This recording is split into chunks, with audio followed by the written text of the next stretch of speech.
Update news தெரிஞ்சுக்கொள்ள V-Star சேனலை subscribe பண்ணுங்க. அப்படியே அந்த பெல் பட்டனையும் பிரஸ் பண்ணுங்க. ஹலோ வியூவர்ஸ், கடந்த சில தினங்களாக நடந்த ஐடி ரெய்டில் பல்காக பல கோடியை பறிகொடுத்த பீதியில் இருக்கும் கதிரானந்துக்கு ரஜினிகாந்த் ஏசி சண்முகத்தை சந்தித்த போட்டோ தற்போது வெளியாகி கதிரானந்துக்கு அள்ளுவிட வைத்துள்ளது என்றுதான் சொல்ல வேண்டும்.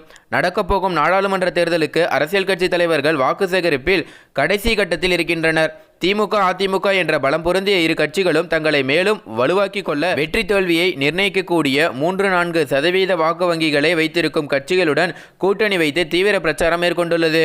வேலூர் தொகுதியில் கடந்த முறை போட்டியிட்டு தோல்வியடைந்த புதிய நீதி கட்சி தலைவர் ஏசி சண்முகம் இந்த முறை அதே வேலூர் தொகுதியை கேட்டு வாங்கியிருக்கிறார். அது மட்டுமல்ல, சுயேட்சை சின்னத்தில் நின்று ரிஸ்க் எடுக்க விரும்பாத அவர் இரட்டை இலை சின்னத்தில் நிற்கிறார். திமுகவை பொறுத்தவரை துரைமுருகனின் மகன் கதிரானந்த் இதே தொகுதியில் நிற்கிறார். கடந்த முறை பிஜேபி கூட்டணியில் இந்த தொகுதியில் களம் கண்ட ஏசி சண்முகம் 3,24,326 வாக்குகளை பெற்று இரண்டாம் இடத்தை பெற்றிருந்தார். சுமார் 50 கோடிக்கு மேல் பணத்தை வாரி இறைத்து அதிமுக வேட்பாளரை விட குறைந்த வாக்குகள் வித்தியாசத்திலேயே இவர் இங்கு தோல்வியை தழுவினார். அப்போது பிஜேபி கூட்டணியில் பெரிய கட்சி என்று கூறுவதாக இருந்தால் பாமக மட்டுமே என சொல்லலாம்.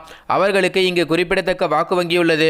இம்முறை அதிமுக, பாமக, பிஜேபி எல்லாம் ஓரணியில் இருப்பது ஒரு பலமாக இருந்தாலும் இரட்டை இலை சின்னம் ரஜினியின் மறைமுக ஆதரவு ஏற்கனவே பார்த்து வைத்த வேலை, அதாவது 50 கோடி ரூபாய் வரை செலவு செய்திருந்தது. இதுபோக பாமக வாக்கு வங்கியை பலமாக வைத்திருக்கும் தொகுதிகளில் ஒன்றாக இது இருப்பதால் வெற்றி உறுதி என சொல்லப்படுகிறது. இந்நிலையில் தனது நண்பரும் சூப்பர் ஸ்டாருமான ரஜினிகாந்தை அவரது இல்லத்தில் சென்று சந்தித்துள்ளார். தற்போது வாக்குப்பதிவிற்கு இன்னும் 6 நாட்களே உள்ள நிலையில் ரஜினி ஏசி சண்முகத்தின் சந்திப்பு முக்கியத்துவம் வாய்ந்ததாகவே சொல்லப்படுகிறது.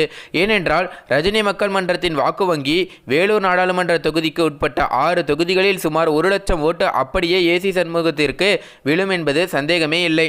ஏற்கனவே மறைமுகமாக தனது நண்பர் ஏசி சண்முகத்துக்கு ஆதரவு உள்ள நிலையில் தற்போது இந்த சந்திப்பு அதை உறுதிப்படுத்தியிருக்கிறது.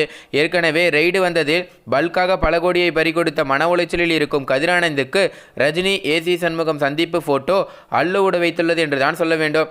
மேலும் இந்த தகவல் குறித்து உங்களோட கருத்து என்ன? அதாவது இந்த தொகுதியில் வெற்றி பெற போகிறது யாரை நினைக்கிறீங்க அப்படிங்கிறத கீழே கமெண்ட்ல பதிவு பண்ணுங்க. மேலும் இந்த தகவல் உங்களுக்கு பிடிச்சிருந்துச்சுன்னா மறக்காம லைக் பண்ணி ஷேர் பண்ணுங்க. இதே போல பல தகவலை தெரிஞ்சுக்கொள்ள நம்ம சேனலை உடனடியாக சப்ஸ்கிரைப் பண்ணுங்க. தேங்க்யூ.